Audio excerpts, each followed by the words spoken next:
Hello বন্ধুরা, welcome back to my channel. তোমরা সবাই কেমন আছো? আশা করছি ভালো আছো, আর আমিও ভালো আছি। তো বন্ধুরা, শুভ বিকেল তোমাদের সবাইকে। তো বিকেলবেলায় কিন্তু লেবু মাখাটা খেতে বেশি ভালো লাগে।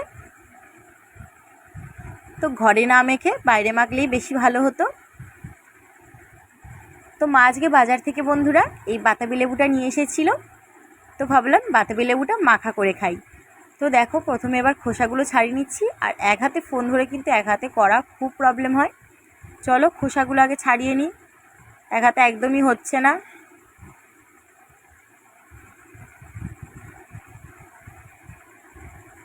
খোসাগুলো ছাড়িয়ে দেখো বন্ধুরা, লেবুগুলোকে আমি কেটে নিয়েছি। এরপর কিন্তু লেবুগুলো ছাড়িয়ে নেব, সব দানাগুলো ফেলে দিয়ে। দেখো লেবুগুলো ছাড়িয়ে নিয়েছি, আর লেবুটা কিন্তু বেশ লাল ছিল। ক্যামেরাতে কিন্তু একটু ফ্যাকাসে লাগছে, কেন জানি না, কিন্তু লেবুটা খুব সুন্দর লাল ছিল আর মিষ্টিও ছিল কিন্তু। এবার এখানে আমি দুটো শুকনো লঙ্কা পুড়িয়ে নিয়েছি।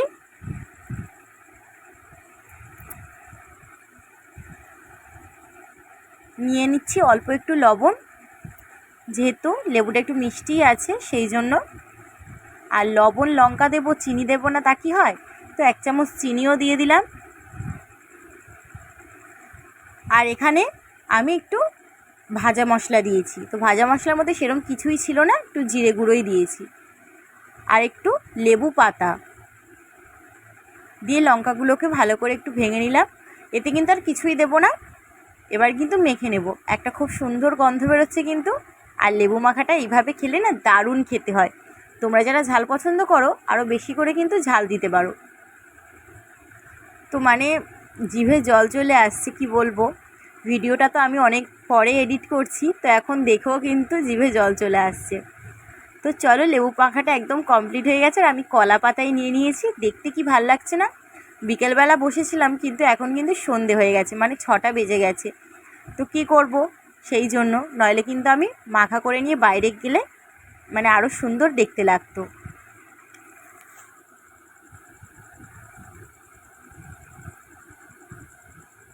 তো চলো বন্ধুরা, আজকে ভিডিওটা এই পর্যন্ত। তোমাদের কেমন লাগলো অবশ্যই কমেন্টে জানাও। আর প্লিজ এইভাবে লেবু মাখা করে খেয়ে দেখো, দারুণ খেতে হয় কিন্তু। আমরা কিন্তু এর আগে অনেকবার খেয়েছি। আর সব সময় তো মাখানোর ইচ্ছে হয় না, সব মাঝে মাঝে কিন্তু শুধুই লবণ দিয়ে মাখিয়ে খাই, সেটাও কিন্তু ভালো লাগে। কিন্তু এইভাবে একটু ঝাল ঝাল করে মাখালে কিন্তু টক ঝাল মিষ্টি একদম দারুণ একটা ব্যাপার হয়। তো চলো, টাটা বন্ধুরা, তোমরা সবাই ভালো থেকো, সুস্থ থেকো।